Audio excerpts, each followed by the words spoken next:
Investment in securities market are subject to market risks. Read all the related documents carefully before investing. Thank you. नमस्ते दोस्तों, मेरे इस YouTube channel में एक बार फिर से आप सभी का बहुत बहुत स्वागत है। दोस्तों, शानदार हफ्ता रहा और जिसका हमें इंतजार था वो लेवल्स हम पार करते नजर आए during the week, mid week. पर शुक्रवार के दिन एक बड़े डाउनवर्ड गैप के साथ हम खुले, पर नीचे से बहुत अच्छी स्ट्रेंथ देखने को मिली मार्केट खत्म होते होते। तो अभी हमें देखना है अगले हफ्ते कैसा रहेगा और उसी पे हम चर्चा करेंगे। आइए तो स्टार्ट करते हैं हम निफ्टी के साथ। देखिए दोस्तों, जैसे कि मैंने कहा, ये 5 दिन जो है वो अच्छे गैप से रहे और लगातार हम 24,000 के इर्द गिर्द ट्रेड करते नजर आए। ये 24,000 बहुत इंपॉर्टेंट बैरियर था, साइकोलॉजिकल लेवल भी थी और दूसरी थी टेक्निकल लेवल। टेक्निकल लेवल ये थी कि ये जो हाइज है वो लगभग क्लोजिंग बेसिस पे इसका भी 24,000 की ही वैल्यू आती है। और जब एक ओल्ड हाई वापस एक बार रीगेन टेस्ट हो जाता है तो उधर मिक्स्ड फीलिंग्स होते हैं, और इस मिक्स्ड फीलिंग के साथ जब मार्केट ट्रेड करता है तब ऊपर से बिकवाली भी देखने को मिलती है और नीचे से डिमांड भी देखने को मिलती है। उसी के चलते हुए हमने ये देखा कि 24,000 के इर्द गिर्द पूरा हफ्ता हमने स्पेंड किया है। अब मुझे ऐसा लगता है कि ये जो टाइम करेक्शन जो देखने को मिल रहा है, क्योंकि हम 23,000 से सीधा 24,000 यानी 1,000 पॉइंट्स चले हैं, तो एक हफ्ता कंसोलिडेशन बहुत कम हो जाता है। मेरे ख्याल से अगर और एक हफ्ता हम इधर इसी दरमियान स्पेंड करते हैं तो और भी अच्छा होगा। हम अभी बैंक निफ्टी पे जाएंगे और वापस एक बार निफ्टी पे आएंगे। देखिए, बैंक निफ्टी ने भी 52,800 से 5800 की दूरी तय की है। ये भी हमने पिछला जो टॉप था उसी के आसपास के लेवल्स है, तो इधर भी थोड़ा टाइम स्पेंड होना चाहिए। अब ये क्यों हो रहा है, इसका लॉजिक मैं आपको बताना चाहता हूं। जो वॉर लाइक सिनेरियो था वो खत्म होता नजर आ रहा है, उनमें सुलह हो गई है। तो अब जो मैंने मार्केट आउटलुक डेली में बार बार बोल रहा हूं, अब जो प्रॉब्लम है वो है मनसून का। सभी को मालूम है, क्योंकि वो डिक्लेयर्ड है कि इस बार इंडिया रेन डेफिसिट रहेगा। तो कितना, यही एक इशू है। और एक बार की बारिश आ जाए तब नेक्स्ट लेवल चालू हो जाएगा।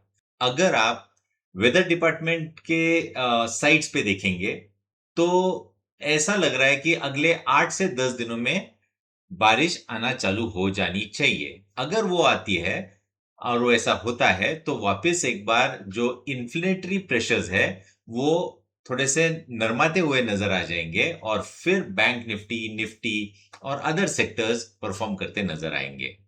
तो मेरे ख्याल से ये एक रीजन है। टेक्निकली दूसरा रीजन है कि थोड़ा सा टाइम करेक्शन होना चाहिए, क्योंकि दोनों इंडेक्सेस में, निफ्टी, बैंक निफ्टी में काफी हद तक एक बहुत अच्छी मूव हमने देखी है पिछले दो तीन हफ्ते से। तो निफ्टी का रेंज अगर पकड़ते हैं तो मेरा मानना है कि 23,800 23,900 ऑन द लोअर साइड बहुत अच्छा सपोर्ट जोन रहेगा। 24,200 on the higher side resistance zone रहेगा। तो इस 400-500 पॉइंट में अगर निफ्टी ऊपर नीचे करता रहे तो बहुत अच्छा रहेगा।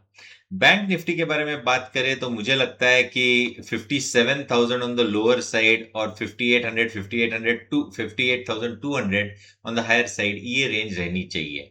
अंडर करंट काफी अच्छी तरह से है, तो मेरा मानना है कि एक अच्छा मूव आप एक्सपेक्ट कर ही सकते हैं। अब जब इस रेंज का एडवांटेज लेना है तो आपको देखना होगा पीसीआर के चार्ट। तो पीसीआर का चार्ट मैं आपके सामने लाया हूं। थोड़ा सा करेक्टिव रैली अगर आती है और 0.75 के आसपास पीसीआर देखने को मिला तो आपको एक्यूमुलेशन चालू कर देना चाहिए। आपको 4-5 दिन का मोहलत अगर देते हैं, पोजिशनल व्यू रखते हैं, तो मेरा मानना है कि आपको एक बहुत अच्छा एग्जिट 1.25 के ऊपर देखने को मिलेगा पीसीआर पे। तो ये रेंज में हम बाय करेंगे और सेल करेंगे, यही स्ट्रेटेजी होनी चाहिए। सेल करके बाय करने की स्ट्रेटेजी बिल्कुल नहीं रहनी चाहिए। अब देखते हैं क्रूड प्राइस को। हमने ये लाल लकीर खींची है, बहुत अच्छे तरह से उसको तोड़ दिया है। अभी इधर से एक छोटी सी पुल बैक रैली आ सकती है, पर मुझे नहीं लगता वो 84 के ऊपर जाएगी। 80 81 तक जानी चाहिए बेस्ट केस सिनेरियो में, और वापस एक बार नीचे आने चाहिए। हमारे टारगेट 65 के नीचे के होने चाहिए, 65 टू 60 के टारगेट्स होने चाहिए। इवेंचुअली आएगा, जल्दबाजी में नहीं। और यस, मुझे बहुत सारे पर्सनल मैसेजेस आए और वीडियो में भी कमेंट बॉक्स में आ गए कि बहुत लोगों ने क्रूड शॉर्ट किया था और बहुत अच्छा पैसा बनाया। तो आपकी रिस्क है, आपकी रिस्क एपिटाइट है, उसके चलते आपने जो पोजीशंस लिए और हमारे एनालिसिस के वजह से आपको वो पैसा मिला, तो आपको बहुत बहुत बधाइयाँ। अभी पुल बैक जब आएगा तो वापस शॉर्ट पोजीशंस बना सकते हैं, और पोजिशनली मुझे लगता है कि 65 से 60 के टारगेट्स आपको देखने को मिल जाने चाहिए। अब चलते हैं, 3 सेक्टर्स देखने हैं, बहुत ही शानदार ब्रेकआउट्स है, उस पे आपको ध्यान देना चाहिए और वहीं पे एक अच्छी मूव आप कैप्चर कर पाओगे। पहला सेक्टर है डिफेंस। देखिए, एक शानदार अपमूव, उसके बाद इतनी बड़ी कंसोलिडेशन, ये ब्रेकआउट, इस ब्रेकआउट पे मैंने बोला था डिफेंस सेक्टर के स्टॉक्स देखिए, और उसके बाद आपने देखा होगा जिस तरीके से डिफेंस सेक्टर ने आउट परफॉर्म किया है। कई स्टॉक्स है जिन्होंने पिछले 2 हफ्तों में लगभग लगभग 20% का रिटर्न दिया है। सेक्टर में जाइए, डिफेंस स्टॉक्स ढूंढिए और उधर कहां पे मोमेंटम है वो कैप्चर करने की कोशिश करो करो क्योंकि डिफेंस सेक्टर ने जो ब्रेकआउट दिया है वो ऑल टाइम हाईज क्रॉस कर दिए है। ओपन ब्लू स्काई टेरिटरी में ये सेक्टर गया है। तो ओपन ब्लू स्काई टेरिटरी में कौन से स्टॉक्स है जो डिफेंस क्षेत्रों को केटर करते हैं, वो ढूंढिए और वहीं पे आपको मोमेंटम मिल जाएगा। सेक्टर जिसपे बहुत बड़ा ध्यान मेरा कब से है और कंटिन्यूसली बोले जा रहा हूं, वो है mid cap stocks. Mid cap stocks भी लाइफ टाइम हाई की क्लोजिंग मिली है, इसके चलते वॉल्यूम्स बहुत अच्छे हैं, और आपने देखा होगा किस तरीके से मिड कैप स्टॉक्स ने आउट परफॉर्म किया। इस बात पे मुझे ये बताना है, क्रूड की लेवल थी वो तो नीचे गई है। मैंने लॉन्ग टर्म स्टॉक्स के बारे में बात की थी, उधर अप्रैल महीने से ही मैंने बात की है कि आपको एक पोर्टफोलियो बनाना चाहिए, और वो पोर्टफोलियो तो तूफानी परफॉर्म करते नजर आ रहा है। अगर अभी भी आपने उस पोर्टफोलियो पे ध्यान नहीं दिया है और उसकी और जानकारी चाहिए, तो आपको हमारे हेल्पलाइन नंबर 9595113344 पे कांटेक्ट कीजिए। समझिए कि किस तरीके से इन्वेस्टिंग करनी चाहिए, कैसे टेक्निकल एनालिसिस आपको मदद करेगी, और आपको अगले 5 साल का व्यू लेके कामकाज कैसे करना होगा, ये बताएगा। मिड कैप स्टॉक्स पे बिल्कुल ध्यान होना चाहिए। और आखिरी का सेक्टर जो जिसमें बहुत अच्छा ब्रेकआउट दिया है वो है निफ्टी स्मॉल कैप। ये देखिए, फॉलिंग ट्रेंड लाइन का वापस एक बार ब्रेकआउट। जिस तरीके से ये मूव्स आई है, मेरा मानना है कि छोटे करेक्शंस उसके बाद बड़े अप मूव्स, और मिड कैप और स्मॉल कैप में काफी अच्छा ट्रैक्शन देखने को मिल रहा है।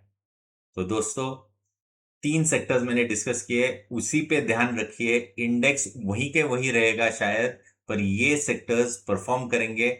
लॉन्ग टर्म का 5 साल का व्यू लेके आप लॉन्ग टर्म में इन्वेस्टमेंट करिए, बहुत अच्छा पैसा बनने की बहुत बहुत संभावना है। दोस्तों, इस हफ्ते के लिए इतना ही। अगले हफ्ते वापस एक बार मिलेंगे, तब तक के लिए आज्ञा दीजिए। नमस्ते।